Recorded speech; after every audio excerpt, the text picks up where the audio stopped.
Today, our lunch will be provided by Miss Spencer, who has stolen all my spices. Can you say hi? So, today, we are making chili. And I'm not going to lie to you. I wanted gumbo. And I will make gumbo this week. But, for today, it's going to be chili. Because I don't have any andouille sausage. And I really don't want to leave the house. So, chili it is. And we can have gumbo tomorrow. But I wanted to bring you along because chili is one of those things that everyone has their own twist on it. Some people I know follow recipes. I'm not one of those people. I am always tweaking my recipe. It's like my potato soup. My husband says it gets better every time. Like, it's never exactly the same, but it's never worse. It just always just gets better and better and better. So I've tried to write down my recipe, and then I find myself tweaking it after I've written it down. So this is not a recipe chili. It is this is what I put in my chili, and it's never exactly the same. There are no measurements per se. So yeah, let's get started. In the bottom of my pan, I have about 2 tablespoons of butter, and then a little bit of sunflower oil just so that my butter doesn't burn. And in that, I'm going to add celery and green peppers. Because let me tell you, when you have kids, my girls not so much, but my 5-year-old has become picky. So adding vegetables and sneaking them in is something that I have become excellent at. And with my husband. So I have, and these were frozen, by the way. But I have that was about maybe half a cup, 3/4 cup of celery, and then maybe 2.5 cups of, maybe 2 cups of pepper, green pepper. And so, let me get my spatula. So this is an optional thing to do. You don't have to saute your vegetables in chili because most people slow cook their chili, which is what I'm going to do. I'm going to let it simmer for a couple hours. But it's just another layer of flavor that you wouldn't get otherwise. So I will be doing it. And I do want to add a tiny bit of salt just because I'm going to be using a lot of canned ingredients. And I don't always add salt. And I know that I didn't add salt to my meat or these beans. There is some salt. Well, there's no salt in one of my chili beans, and then there is salt in my other. But this was a fail. Well, not a fail, but I did chili beans. When did I do chili beans? Thursday. Yeah. Thursday I did chili beans. I did a lot. I did 7 quarts and I think 14 pints of chili beans. And this is the only jar. It did not seal at all. I did use a Tadler lid, but all the liquid evaporated from it. I put it in my fridge. So that's another reason why I was for sure doing chili this week. I just didn't want it today because I need to use that up. But, so if you ever have something fail, you can save it. I mean, you don't have to throw it out. You just need to use it. So that's something that's going to need to be used. But I don't know how much flavoring is actually in there because there's a lot on the jar. And of course, all the liquid's gone. So, but it's still beans, and I'm still going to use it. I'm not going to waste it.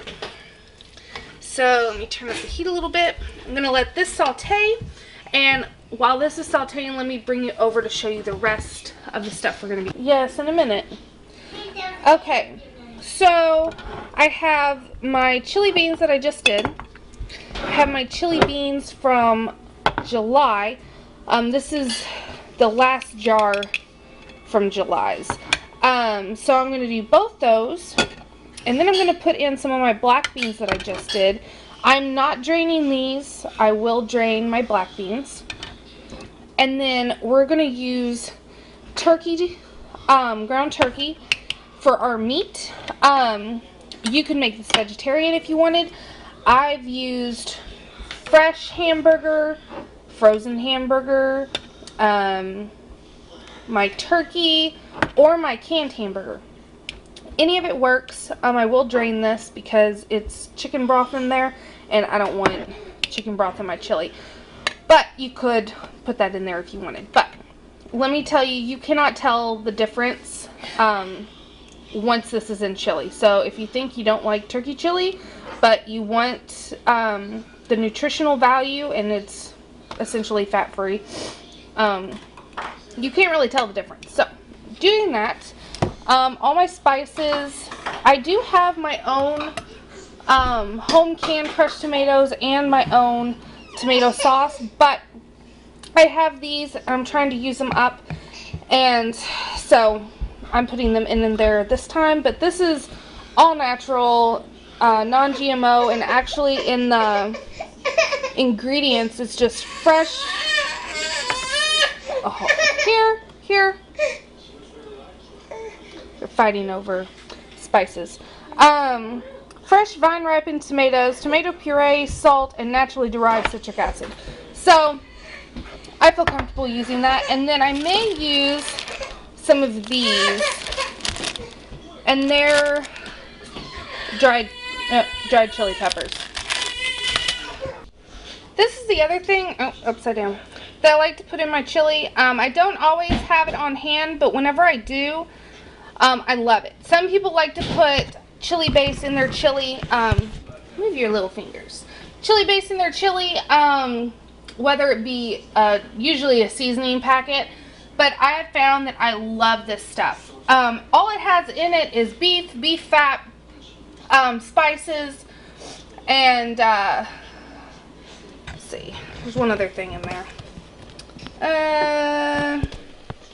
Flour. 2 different types of flour. So to me, that is okay to put in my stuff. There's no nasty things in there, and it just gives it the best flavor. I don't know why, but I love it, and it's one of those things that I will continue to use. I know there's ways that I could probably make it homemade, but let's face it, I don't have that kind of time all the time, and it's delicious. So that is what is going in my chili. You can omit that if you so desire, or make your own. And sometimes I do make my own, but today is not one of those days.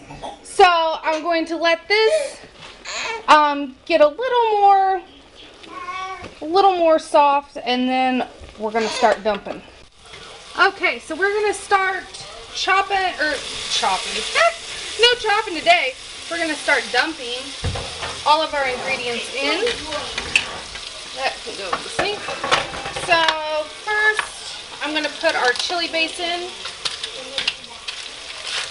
Get that going, and that'll soften up as it's cooking. You can put it in the microwave if you wanted to do that, and go ahead and have it into a liquid. But I don't have a microwave, so. And then can of tomato sauce, big can of crushed tomatoes. Another reason I'm using this instead of my home canned is I only have pints here at the house, and all my quarts are down at my grandparents'. And I really didn't feel like using 2 of my pints when I had that on hand. So that is another reason. And then my chili beans, which these have, I don't know if you can see in there, but I have garlic clove, and I put onion and pepper, and then all the spices, all that goes in. And I do it in chunks, the onion and then the garlic and pepper, but with that cooking process, they pretty much just turn to mush and disintegrate. So you don't have to worry about finding them and chopping them up because they essentially just become a nice sauce. And I will be rinsing out my jars because you can see all that yummy goodness in there. This one, which that's my Tadler lid one, that's going in.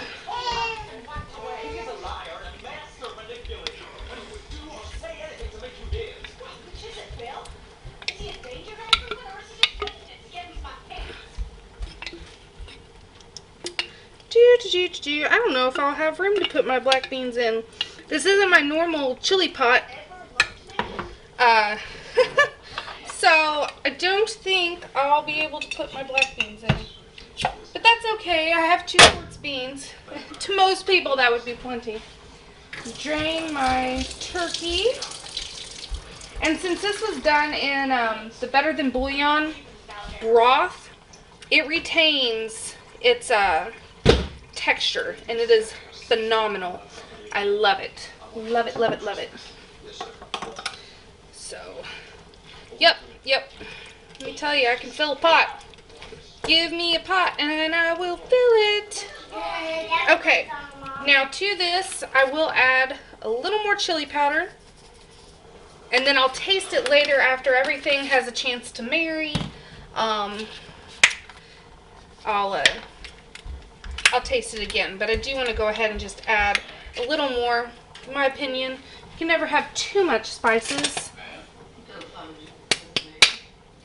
Okay. A little bit of cumin, and then some paprika. And some garlic powder. And the babies have my onion powder somewhere. I will put some of that in as soon as I find it. They took it from me.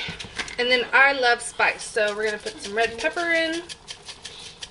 Let's face it, I'm going to put a lot of red pepper in. Okay. Now, if you wanted to get really fancy and make it like a Cincinnati chili, then, or Skyline chili, you would put a little bit of cinnamon in, which sometimes I do, but not this particular pot. This particular pot is going to get a secret ingredient at the end, and no, I will not tell you until the end. I want you to see how this comes together and how delicious it is. But I do have a secret ingredient that I put in, and it might be weird to some, but don't knock it till you try it, because it makes your chili the bomb. Okay. So I'm going to turn this down to a simmer, put my lid on, and I'm going to let everything marry and come together. And then in about an hour, I'm going to come and stir it so that nothing burns on the bottom. But in about an hour, I'll taste it, see what it tastes like, go from there, and I will bring you back when we're ready to put in our secret ingredient. Alright, excuse me. So this has gone for a couple hours. It is reduced down. It is nice and thick, but not too thick. Now, anytime I'm making chili, whether it's this particular kind or if I'm making kind with noodles or whatever, I always use tomato juice if I need to loosen it up. I don't use water. I think that dilutes it. So I always keep tomato juice on hand. But today, our secret ingredient, peanut butter. I got the idea because my husband loves peanut butter sandwiches whenever he has chili. He uses saltines too, but he loves peanut butter sandwiches. And I thought about it. I don't eat peanut butter sandwiches with it, but it's like, I wonder what it would be like to just put peanut butter in my chili. Not a lot, but just enough to give it that nutty flavor. I tried it and I loved it. Loved it. So now when I'm in the mood for a peanut buttery type chili, that is what I do. I put a couple scoops in, and I mean, this is a big pot. This is a 5-quart, I think. So it's a big pot. And I just put those 2 scoops in. You let it all melt, get all melty and good. And you won't taste, like, it won't be like peanut butter. It'll just have like that background note. It is delicious. Of course, you have to like peanut butter to like the nutty flavor, but to me, it's kind of like whenever I make gumbo and I make my roux. The roux has a nutty flavor, and it's just a background in the gumbo. And that's kind of what the peanut butter does with the chili, in my opinion. So, it's delicious. I love it, and plate it up. Okay, so with this type of chili, what I like as my side items are as follows. Townhouse crackers. My husband prefers saltines. And then I like cubing up some of my homemade Velveeta and plopping some in. Now, sometimes, like if I use noodles, then I will use shredded cheese. I know I'm weird, but my toppings change with the type of chili I'm making. Sometimes I like just hot sauce and sour cream with shredded cheese. And sometimes I do my Velveeta with crackers. It's just how I'm feeling at the time. But this is how I do it. So, I hope that you enjoyed this video on how I make my chili with my secret ingredient. And I hope to see you guys next time for